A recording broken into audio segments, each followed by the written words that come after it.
It's a not very well recognised fact that the food system actually makes a major contribution to greenhouse gas emissions. We tend to think of transport and the built environment as major emitters, and of course they are, but food, from the growing of it through to the processing and the distribution of it, also makes a very substantial contribution. To take an example, in the UK the food system accounts for about 20% of the UK's total emissions, and agriculture is a really important subsector of that. It's been estimated by the Intergovernmental Panel on Climate Change that the agricultural sector accounts for about 12% of global emissions. That's direct emissions. You also have to take into account agriculturally induced land use change, such as deforestation.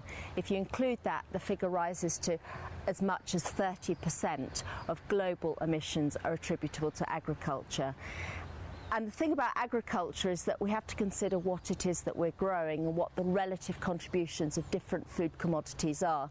And research suggests that the livestock sector, that's both meat and milk production, accounts very substantially, perhaps as much as 18% of global emissions.